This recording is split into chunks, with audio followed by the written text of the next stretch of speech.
Então, boa noite, gente. Eu, em razão da instabilidade da internet, eu estou gravando para vocês essa aula e vou disponibilizar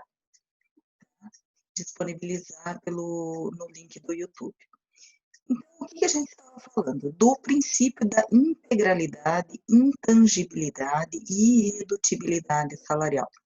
O princípio da irredutibilidade salarial, ele está consagrado no artigo 7º, inciso 6º da Constituição Federal e no artigo 468 da CLT, onde o salário, ele é considerado como íntegro, né?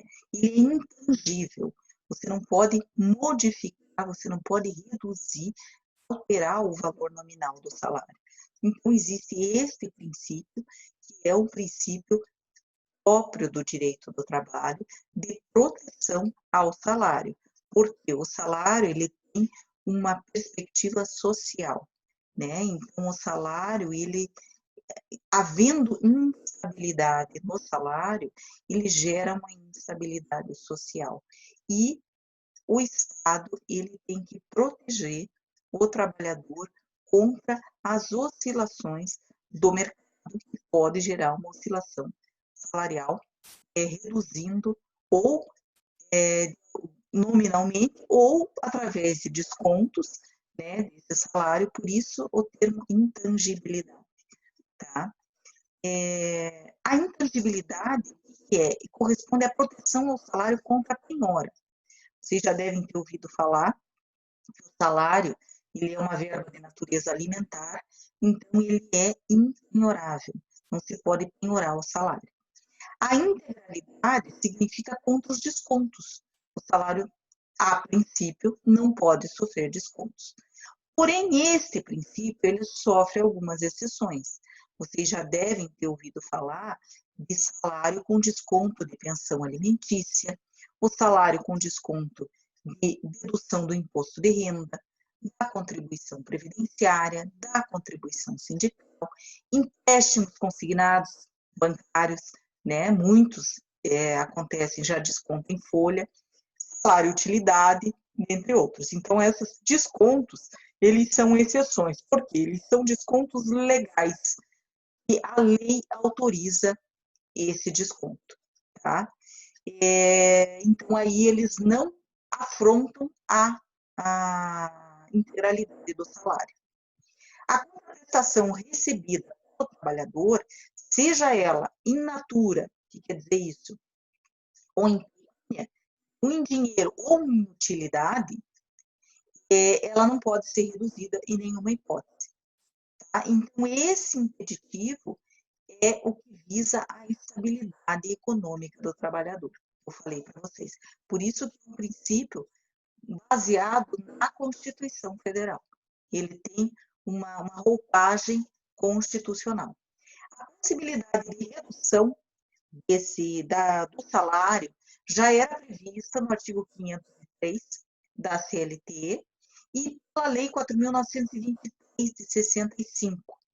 Hoje, essa redução salarial, ela também é autorizada pela Lei pelo Programa de Proteção ao Emprego, a Lei 3.189 de 2015, então denominado Programa de Seguro Emprego, prorrogado pela medida provisória 761 de 2016. Vocês também acompanham agora, com esse momento de pandemia que nós vivemos, foram editadas medidas provisórias e dentro delas está prevista a redução de salário, né? O proporcional é 25%, né? A redução de salário, e isso dentro de uma situação totalmente atípica, existe essa questão. E ela veio justamente depois de uma reforma trabalhista.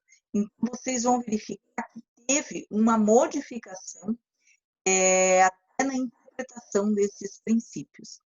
Outra situação é trazida pelo artigo 611 da CLT, que autorizou a ampla flexibilização das normas trabalhistas, foi trazido isso com a reforma, que inclusive permite a redução de salário, desde que seja negociado através de acordo ou convenção coletiva. Então, essas são as exceções, tá, do princípio da intangibilidade. Outro princípio importante do direito do trabalho diz respeito ao princípio da continuidade da relação de emprego. Quando a gente fala em relação de emprego, nós falamos numa relação contínua, de ato sucessivo. É diferente de um outro tipo de contrato. Um contrato, por mais que o contrato de trabalho seja um contrato visto lá, oriundo do direito civil, né? Tem muitas características do contrato do direito civil, ele tem uma peculiaridade, e se espera que haja continuidade daquele contrato. A exceção seriam os contratos a termo, né? Contrato com termo certo, e também aquele contrato de trabalho intermitente. Esse também é uma exceção. O contrato de trabalho intermitente, para quem não sabe, ele foi inserido no texto da CLT com a reforma trabalhista e é uma modificação do contrato normal de trabalho, onde o empregado fica submetido a períodos alternados de trabalho. Ele tem período de atividade e período de inatividade. Então, podendo passar longos períodos sem qualquer trabalho.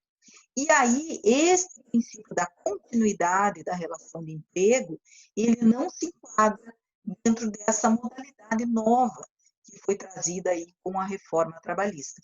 Então, ele se enquadra como exceção. Então, quais são as duas exceções?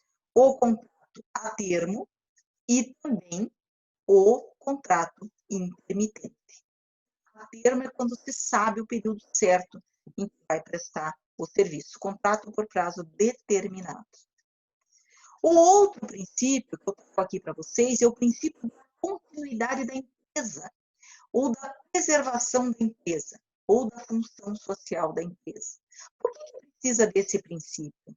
Porque a empresa, o fato dela extinguir, não extingue o direito do trabalhador.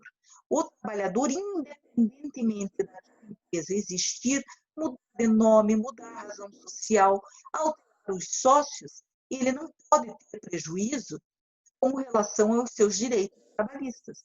Então, a empresa, independentemente da roupagem que ela se encontra, ela responde pelos direitos trabalhistas do empregado.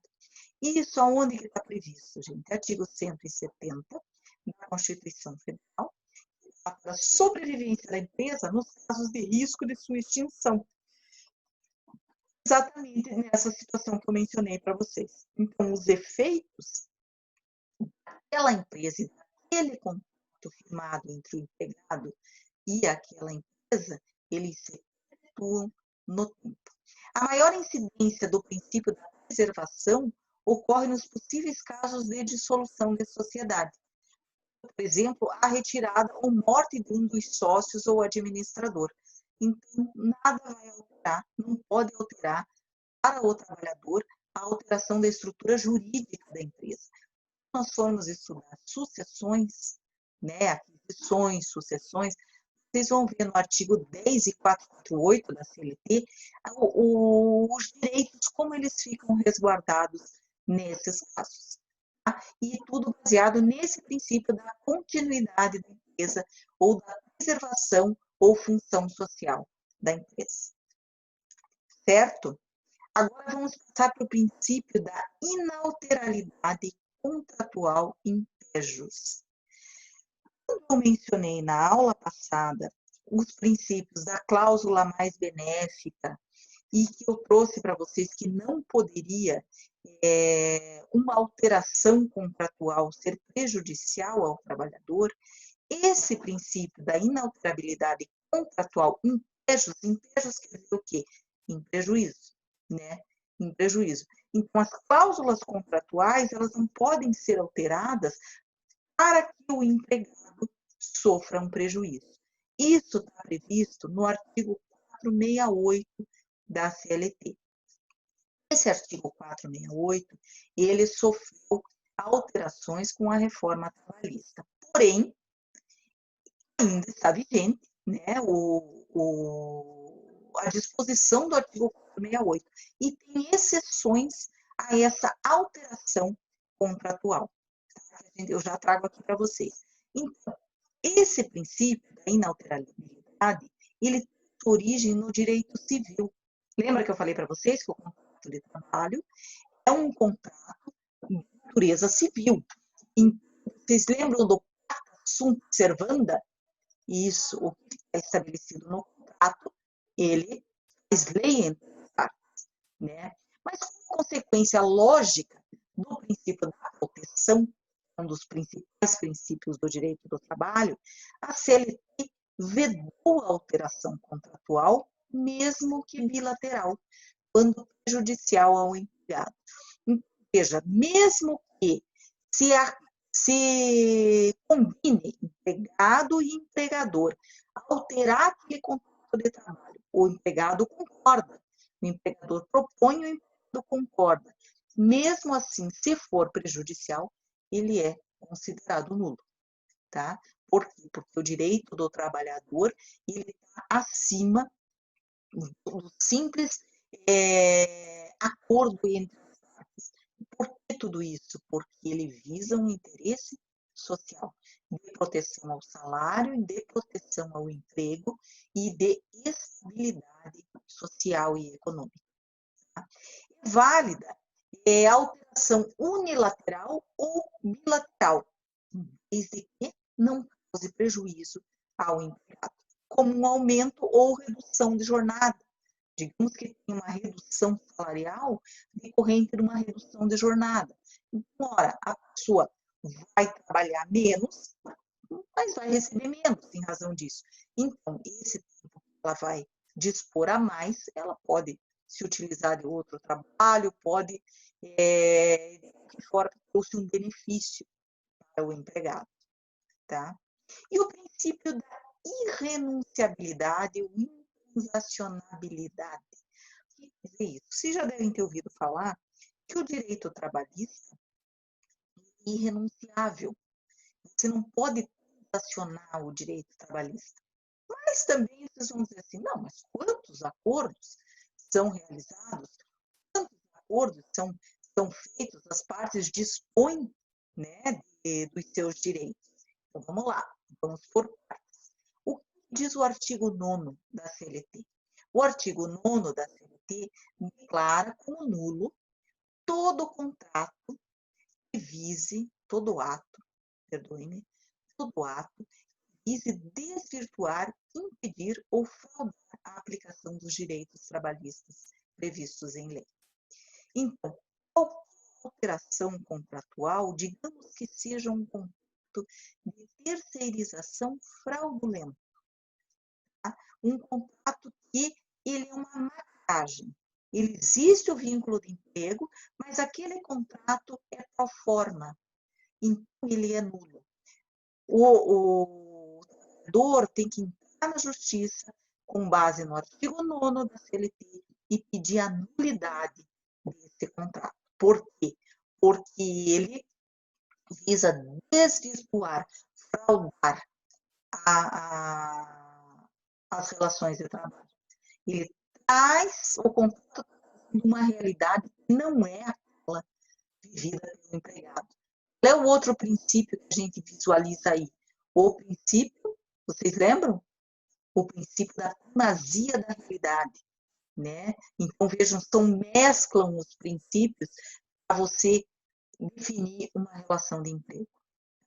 Da mesma forma, o artigo 468, vocês vão ver muito esse artigo, tanto no decorrer do curso, como advogando, né, na Justiça do Trabalho. Da mesma forma, o 468 considera nula toda alteração contratual que cause prejuízo ao empregado. Digamos que seja criado um novo regulamento de empresa e esse regulamento de empresa tenha como previsão uma redução de direitos já adquiridos no regulamento anterior. E esse regulamento seja imposto, não seja optado pelo trabalhador. E aí, então, é uma alteração nula ao contrato de trabalho. Uma pré-contratação de extras, por exemplo, também pode ser considerada como nula, porque é prejudicial ao trabalhador. O artigo 444 da CLT autoriza são de outros direitos pela vontade das partes, não contrariem aqueles previstos em lei e nas normas coletivas. Então, não é que o contrato de trabalho, gente, ele é imutável. Não. Agora, ele não pode gerar prejuízo. A alteração dessas cláusulas, elas não podem gerar prejuízo ao trabalhador. Mas quais são as formas de alterabilidade do contrato? Então, ela pode ser através de renúncia ou pode ser através de transação. Eu fiz um quadrinho aí para vocês para diferenciar a renúncia da transação. A renúncia é uma declaração unilateral de vontade. Então, a parte renuncia àquele direito. Ela não tem interesse naquele direito. A transação não é unilateral. A transação, as duas partes acordam em modificar aquela cláusula do contrato de trabalho. A renúncia atinge direito certo e atual. Então, eu renuncio o meu direito, por exemplo, às diferenças salariais decorrentes do plano de cargos e salários. Eu, empregada do Bradesco, eu renuncio esses direitos. A transação incide sobre direito duvidoso, ainda não adquirido. Então, a renúncia, existe um direito certo, ele é renunciado. A pessoa não tem interesse naquele direito. E na transação, existe uma possibilidade de direito. Tá? Então, por exemplo, o empregado, ele transaciona com o empregador um valor a título de horas extras, por exemplo. Ele entende que ele tem 2 horas extras por dia. A empresa entende que ele tem meia hora extra por dia. Então, eles funcionam em 1 hora extra por dia. Ambas as partes cederam um pouco e chegaram a um denominador comum. E o direito é duvidoso, né? Não se chegou ao litígio a concluir quais seriam as horas extras devidas, 2 ou meia hora, né? Então, chegou-se ao meio termo. E a renúncia também tem um efeito de extinção do direito atingido. Então, ele extingue. A renúncia não se discute mais. E na transação pressupõe concessões recíprocas e extingue a obrigação. Então, veja a diferença. Na transação há concessões e na renúncia é unilateral, a pessoa extingue aquele direito por livre e espontânea vontade. Tá certo? Agora vamos lá. O objeto de renúncia e da transação são os direitos patrimoniais disponíveis, isto é, de caráter privado. Então, cuidado, gente, nem todos os direitos trabalhistas, por isso o princípio, eles são possíveis de serem transacionados, tá? Somente aqueles de caráter privado. Você vai dizer assim, mas veja, o direito do trabalho não é da esfera pública? Sim, exatamente por isso. São os direitos patrimoniais. São os direitos suscetíveis de serem avaliados em dinheiro, materializado. Isto é, aqueles em que é possível se atribuir valoração econômica, expressão monetária. Disponíveis são os direitos cujo interesse são particulares, suscetíveis de circulabilidade. E quais são os indisponíveis? Aqueles em que não é admitida a transação e tampouco a renúncia. São os direitos controlados pelo Estado, com maior e menor intensidade, por protegerem os interesses públicos privam da autonomia da vontade da parte, e sim de imposição legal feita através de normas cogentes impostas pelo Estado para tutelar os direitos. Qual seria um exemplo disso? Eu posso abrir mão de um adicional de insalubridade? Não posso. Por quê? Porque ele vai fazer mal à saúde. Eu, como trabalhadora, não posso abrir mão do adicional de insalubridade. Ele é de lei, ele é devido. Então, nesses casos, ele é um direito indisponível. É um exemplo, tá? Os direitos trabalhistas previstos em lei, eles têm caráter público, né? Característica pública. Não podem ser negociados, transacionados ou renunciados, salvo quando a lei é expressamente autorizada. Então, digamos que eu sou bancária, tá? E eu estou enquadrada no artigo 224 do CLT, parágrafo 2º, que diz o seguinte, que o bancário exercente de função de confiança, ele recebe uma gratificação de função, tá? E tem direito à jornada de 8 horas e não de 6 horas. Mas eu, como bancário, não quero receber essa gratificação. Eu digo, eu vou trabalhar 8 horas, mas eu não quero. É uma situação hipotética, absurda, mas digamos que é só para entender o que esse direito, gente, é o direito previsto em lei. Eu não posso abrir mão. Eu não posso abrir mão dele. Eu não posso simplesmente dizer eu não quero. Então, eu não posso renunciar e eu também não posso negociar. Tá? A CLT já previa a nulidade de todo e qualquer ato que objetivasse fraudar ou burlar os direitos trabalhistas. Está previstos em quais artigos?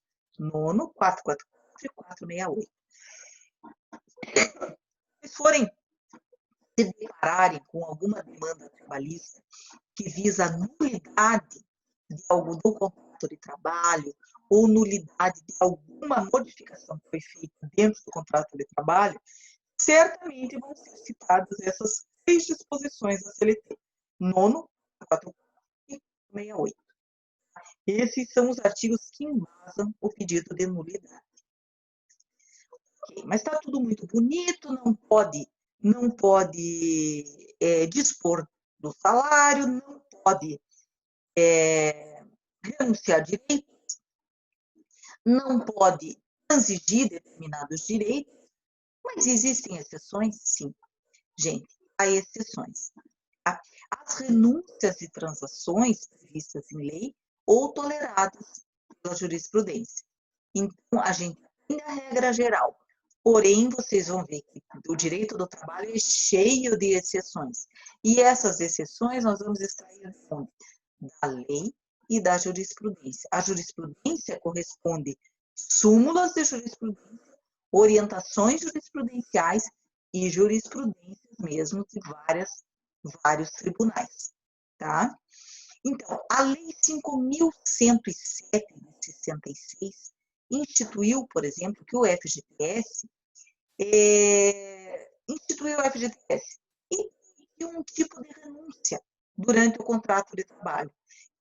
E a opção, vocês são novos, não devem lembrar, mas antigamente você via o funcionário que era optante ou não optante do FGTS. Então, quando ele não optava, ele renunciava à estabilidade decenal prevista na CLT. Aqueles empregados não optantes que contassem com mais de 2 anos de casa. Então, essa era uma possibilidade de renúncia de um direito previsto em lei, né? Que é o FGTS. Após a Constituição Federal, o regime do FGTS passou a ser obrigatório, não tem mais isso, optante ou não optante, não existindo mais essa faculdade, tá? Então, vocês devem achar isso uma novidade, porque não vivenciaram essa situação do optante e do não optante do fundo de garantia. Outra situação, a Lei 9.958 de 2000, o que ela trouxe? Ela trouxe a transação extrajudicial dentro do direito do trabalho. A que dizer isso? é a possibilidade do empregado fazer uma transação de seus direitos trabalhistas na justiça, ela é extrajudicial. Então, foram criadas as câmaras de conciliação, tá? E arbitragem, e essas câmaras de conciliação se fazia a negociação, e essas câmaras, elas tinham força de liberação, né? Então, que estava o contrato de trabalho, ele tinha fim liberatório. E isso foi previsto aonde? No artigo 625A, inserido letra A, né, que foi inserido na CLT em 2000. E isso já é uma exceção, né, do princípio da... Você não pode transacionar e não pode renunciar os direitos trabalhistas. Tá? Nesses casos, a transação efetuada entre empregado e empregador, consubstanciada em termos expedidos pelos membros das comissões, o que quer dizer isso? Aqueles membros das comissões colocam a termo, né, o que foi acordado ali, foi acertado, tá? E atinge os direitos indisponíveis previstos em lei. Então, é uma situação de exceção, tá? É uma abertura, veja, isso foi criado para facilitar as composições na Justiça do Trabalho. Porque em 2000, a Justiça do Trabalho estava no auge digamos, do limite máximo de demandas, né? Muitas demandas trabalhistas de todos os lados, vários bancos sendo adquiridos uns pelos outros, demissões em massa, e tudo isso inchou a Justiça do Trabalho. Então, uma forma de facilitar a composição, se criaram essas câmaras de conciliação prévia. Por quê? Não que a conciliação não fosse possível na justiça. Claro que ela era possível. Só que aí você teria que aguardar uma pauta de audiência, esperar a vez para poder o juiz marcar, e tudo isso demanda tempo. Movimenta a máquina pública, movimenta todo o erário, né, ali, e à disposição para fazer uma composição que às vezes até é frustrada. Então, essas câmaras de conciliação, elas foram criadas justamente para se adequar à nova realidade e para reduzir o número de demandas, né? Porque as demandas realmente estavam em volume exacerbado, tá? Então, a renúncia, outra situação polêmica que as pessoas perguntam, é a renúncia ao aviso prévio. A renúncia ao aviso prévio, essa não está prevista em lei, mas ela é admitida pela jurisprudência, desde que o empregado faça expressamente, né, que ele expressamente solicite e comprove que ele já está trabalhando num outro lugar e que ele não vai precisar daquele aviso prévio.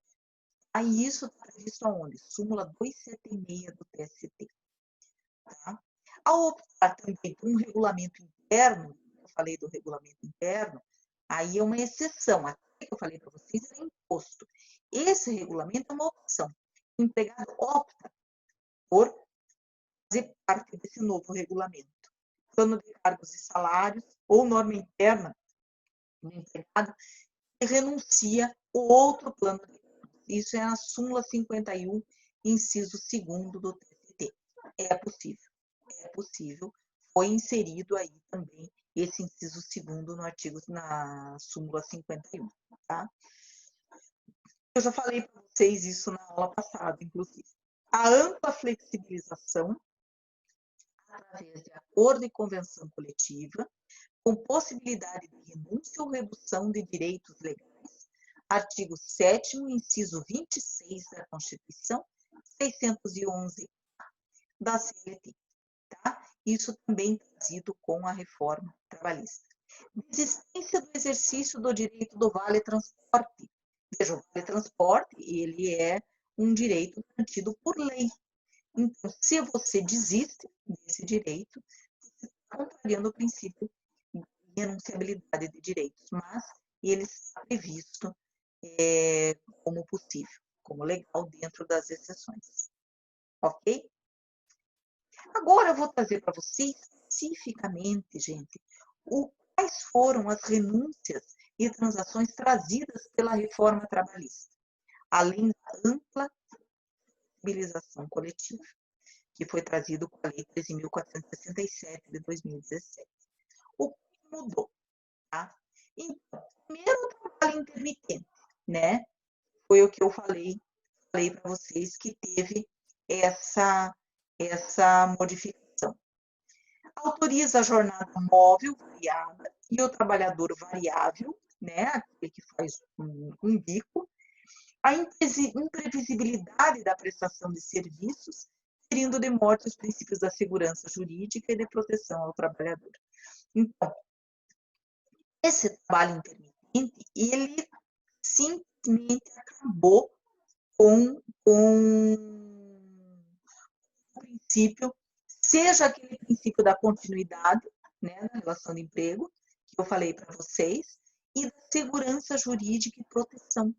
Porque o empregado, a partir do momento que ele vai trabalhar somente em determinados períodos e ele vai ficar esperando, digamos, que o empregador o chame, mas esse período que vai ficar de inatividade, ele não é computado na jornada de trabalho, ele teve um prejuízo.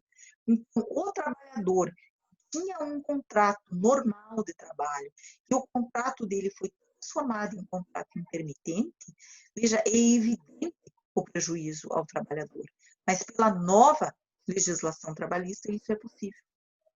Então, foi um retrocesso na legislação e foi uma afronta ao princípio da segurança jurídica e de proteção, né? O que aconteceu com o trabalhador? Ficou desprotegido, tá?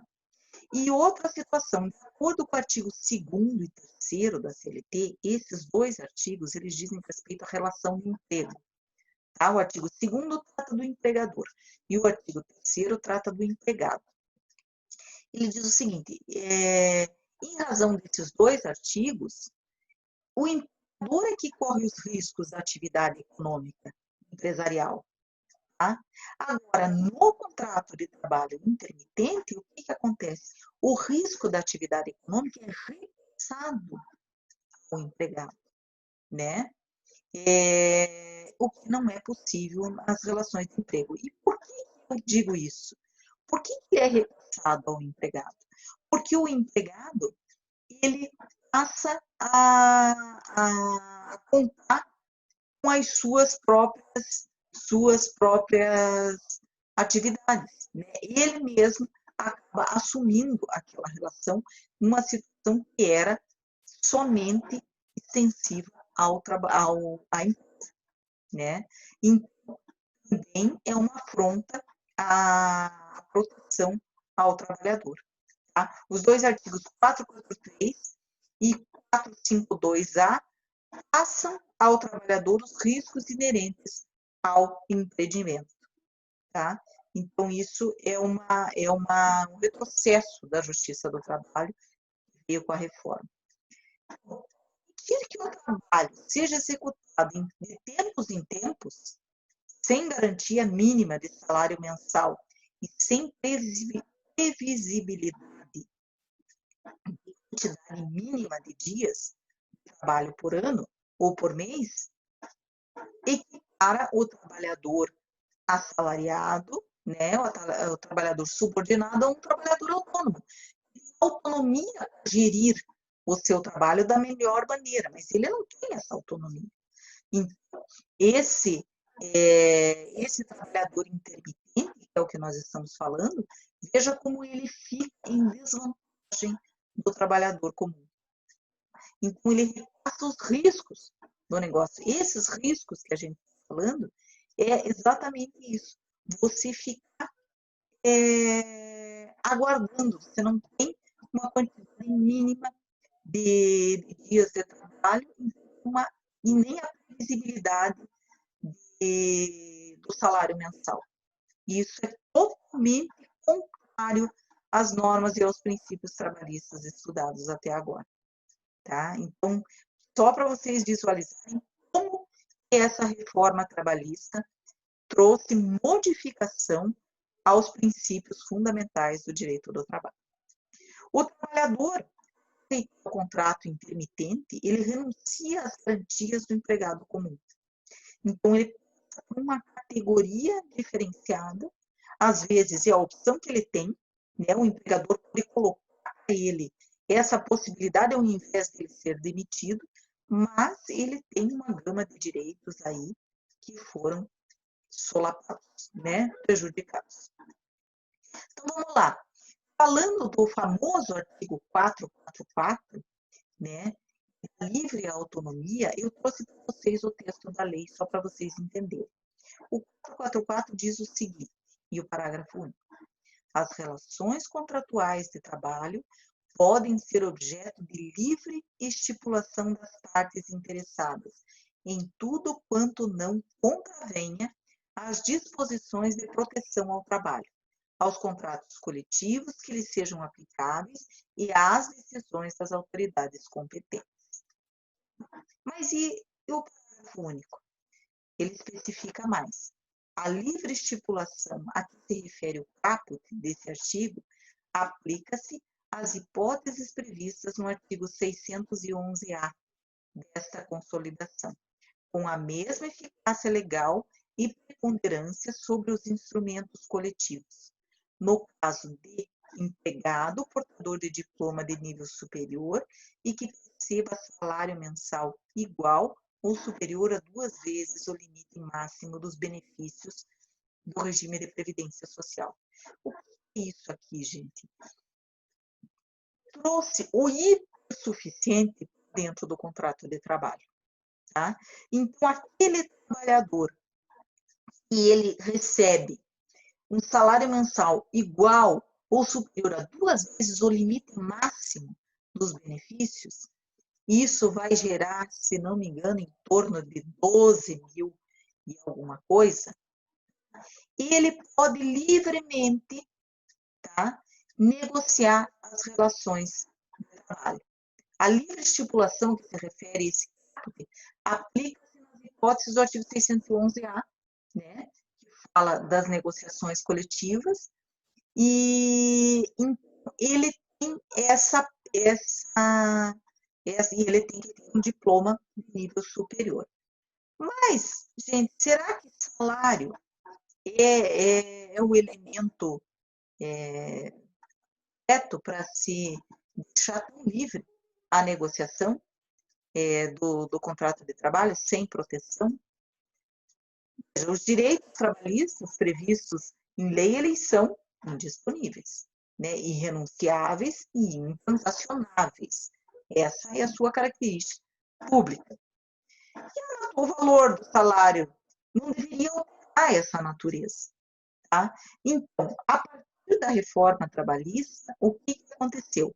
O empregado pode renunciar a alguns direitos trabalhistas, contratuais ou até normativos, previstos em normas coletivas, desde que se enquadre nessa condição de nível salarial diferenciado. Então, ele pode renunciar a esses direitos. Eu não sei até que ponto isso, porque isso foi trazido para a reforma trabalhista, mas nenhum empregado, em sã consciência, vai querer reduzir os seus próprios direitos, a não ser que seja um acerto com a empresa, né?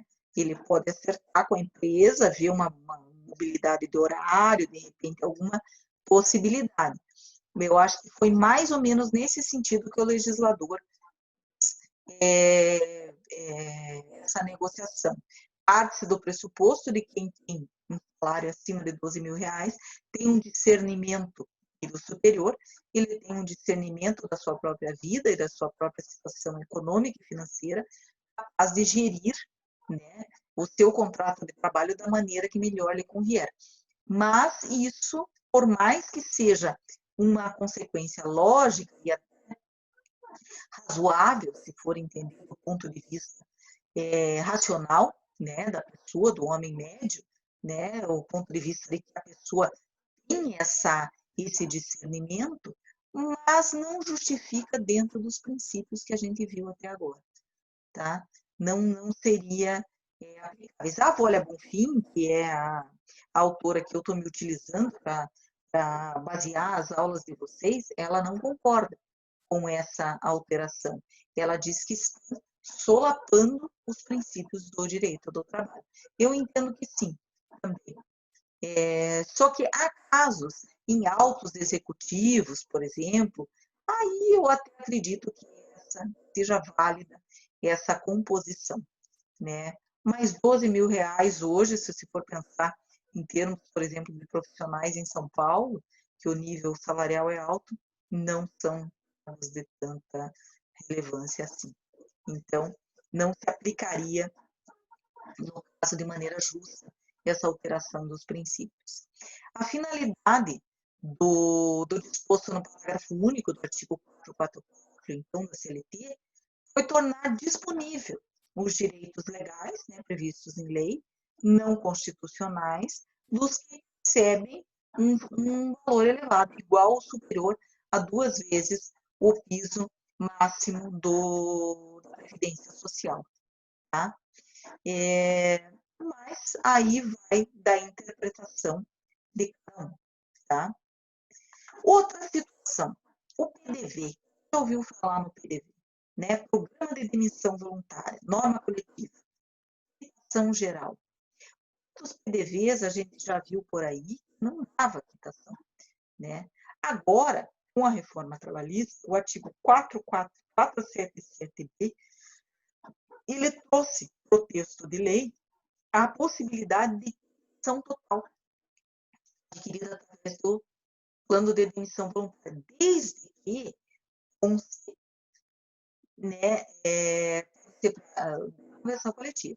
Então, ela pode ser individual, plurima ou coletiva. Isso em convenção coletiva ou acordo coletivo de trabalho. Daí enseja plena e irrevogável quitação dos direitos decorrentes da relação empregatícia. Não pode mais reclamar, tá? Salvo se tiver uma disposição em contrário estipulada pelas partes. No termo, digamos que tem uma ressalva, né? É feita uma ressalva que não quita todos os direitos, aí ele vai ser obedecido. Isso aqui, gente, foi trazido em razão, não sei se vocês já ouviram falar, vocês lembram do antigo BESC, do Banco do Estado de Santa Catarina? Então, o BESC, ele fez com vários funcionários, ele fez esse PDV, esse plano de demissão voluntária. Só que os valores do BESC eram valores expressivos, né? Eram valores expressivos, mas mesmo assim, os bancários entraram na justiça e continuaram pedindo os pleitos normais, hora extra, equiparação, diferenças salariais. E aí, o tribunal entendia? Ele abatia esses valores pagos no PDV, né? O que estava total o contrato de trabalho. O BESC, ele foi adquirido pelo Banco do Brasil.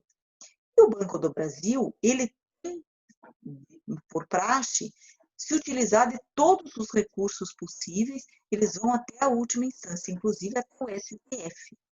E o que eles fizeram? Um recurso extraordinário e pediram a aplicação da quitação total de todos esses contratos do BESC. E esse recurso extraordinário, ele foi dado procedência e ele gerou um efeito que a gente chama de repercussão geral, tá? Eu até cito ali, ó, o exemplo, é o RE 590-415, Santa Catarina. Ele foi julgado ó, em 30 de abril de 2015. Então, todos os processos que envolvem os juízes estão aplicando esse termo de equitação. Veja, mesmo aqueles que já estavam julgados, estavam só no TST para definir, aplicava-se lá no escritório que eu trabalho, muitos casos de vejações, às vezes muito boas, viraram nada. Porque se dá a quitação total, o valor recebido, digamos que tenha sido 300 mil, 200 mil, ele quita totalmente aquele contrato de trabalho. Nada mais reclamar. Então, hoje, em razão dessa decisão, foi inserido no texto da CLT a possibilidade do PDV estar totalmente o contrato de trabalho, desde que ele seja previsto, isso é importante, no acordo de convenção coletiva. Se não estiver previsto, ele não faz quitação. Tá? Essa quitação também foi um retrocesso e foi uma situação que trouxe prejuízo ao trabalhador, tá? Da mesma forma que as demais, tá certo? O teletrabalho. Lembra que na aula passada, eu me lembro que não sei se foi o Álvaro, quem que perguntou, sobre o teletrabalho, né? Se não era mais vantajoso a pessoa trabalhar. Então, ele é o contrato entre empregado e empregador, e com a nova regra contida na CLT, ele pode ser ajustado como teletrabalho ou trabalho à distância. A consequência, qual que é a consequência, gente? A consequência é que ele é inserido no capítulo do artigo 62 da CLT, ele foi inserido em inciso 3º. Antes tínhamos 62.1, que era o trabalhador externo. 62.2 era o gerente. E 62.3 agora é o teletrabalho. Eles são excepcionados da regra geral das horas extras. Nenhum desses 3 trabalhadores que eu falei para vocês tem direito à hora extra. Então, veja, a pessoa trabalha em casa, né? Ela faz o seu home office. Agora, se ela trabalha além das 18 horas, seria o seu horário limite, ela não vai receber horas extras. Por quê? Porque ela está inserida nesse capítulo do artigo 62 da CLT. Tá? Então, ele foi criado, o teletrabalho, através do artigo 75, inciso E, tá? Que basta que o empregado assine um termo de autorização, né, e responsabilidade, excluindo a responsabilidade do patrão por doenças profissionais, mesmo decorrentes da atividade exercida. Então, digamos que eu estou lá em teletrabalho, tá? Eu estou lá em teletrabalho e, de repente, eu desenvolvi uma DORT, uma LER, lembram da LER? Lesão por esforço repetitivo, agora mudou a denominação. Eu não vou ter direito à reparação, porque eu estou trabalhando dentro da minha residência, tá? Então, não leva para o empregador essa responsabilidade. Nessa esteira de raciocínio, o artigo 75D autoriza o repasse do investimento nos meios de produção, das ferramentas tecnológicas e da estrutura ao empregado. Então, eu posso repassar, digamos que eu tenha que montar uma estação de trabalho para o empregado trabalhar, né? Eu posso fazer esse repasse para ele dessas ferramentas. Eu posso cobrar, na verdade, né? Veja, isso também é muito prejudicial ao trabalhador e ele vai de encontro a todos os princípios que a gente viu aqui. Então, muitos dos direitos trabalhistas podem ser renunciados se ele optar ou concordar com sua condição de trabalhador. Então, se ele for optar, simplesmente optar e concordar, ele pode perder e renunciar a vários direitos trabalhistas. Em decorrência da modernidade? Eu entendo também que é necessário, entendo que é necessário. O que me preocupa, veja, eu não tenho aquela visão socialista, né, principalmente desses advogados de sindicato que defendem o trabalhador de todas as formas. Não, não é essa a minha visão, nem é a minha formação, e também não tenho essa defesa. Eu só acho, assim, só colocando para vocês, que dentro da nossa realidade brasileira, eu não vejo muita honestidade em nenhum dos lados, né?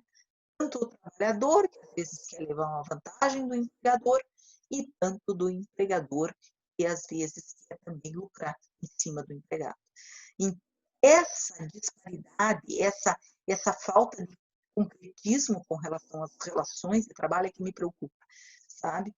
Então, assim, se o empregador realmente vai pensar de uma maneira social, né, respeitando o trabalhador, ou se ele vai se utilizar de todo esse arcabouço aí que veio com a reforma para se dar bem, né? Então, isso que a gente tem que tomar muito cuidado, tá?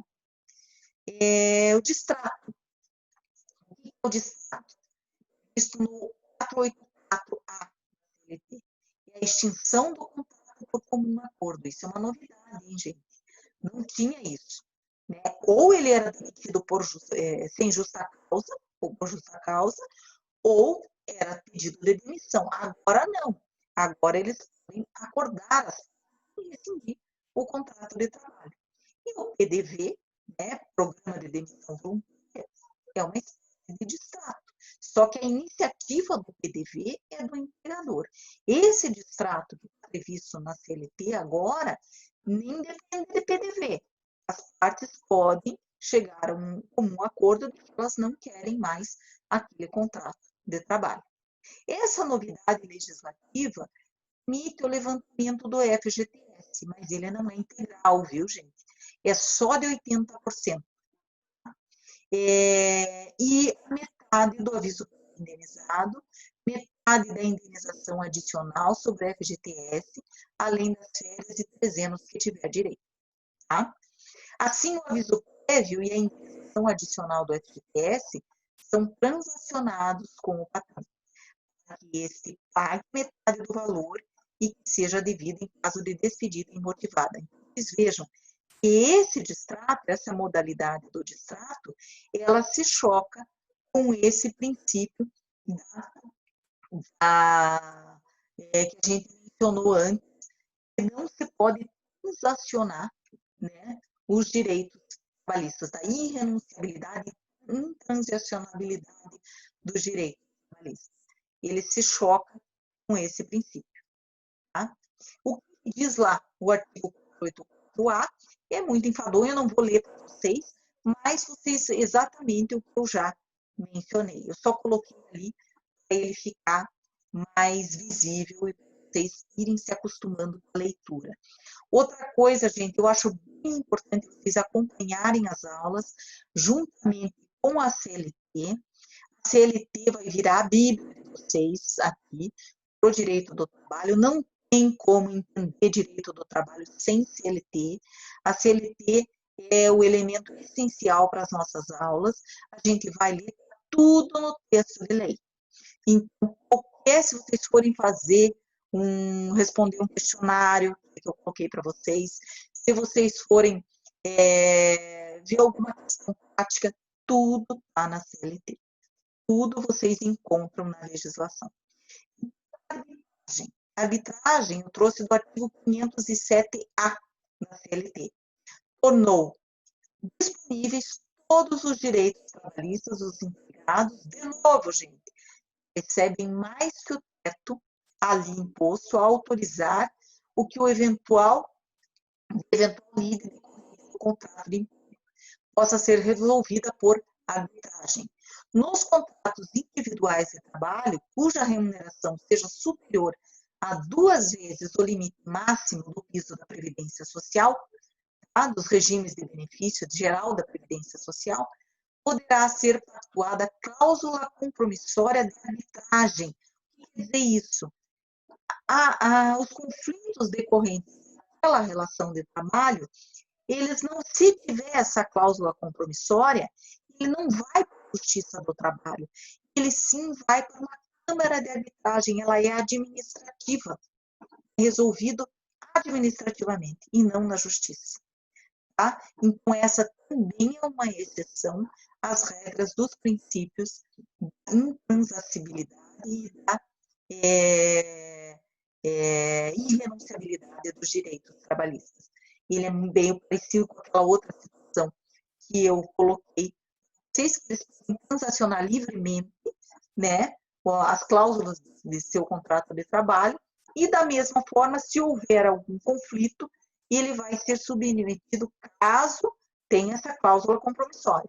Essa cláusula compromissória é o seguinte: no contrato de trabalho, tem que fazer essa cláusula lá, constando que, em caso de litígio, vai ser admitido o juízo arbitral.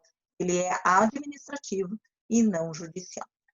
Certo, gente? Então, aqui eu repassei os princípios para vocês, trouxe as reformas, né, as possibilidades de reforma, fiz um questionário para fixação, coloquei mais um artigo lá para vocês irem assimilando essas questões da reforma. Espero que a próxima aula eu consiga dar aula para vocês sem nenhum tipo de interrupção, tá? E que vocês tenham aprendido esse tópico. Qualquer dúvida, estou no WhatsApp e fico à disposição de vocês.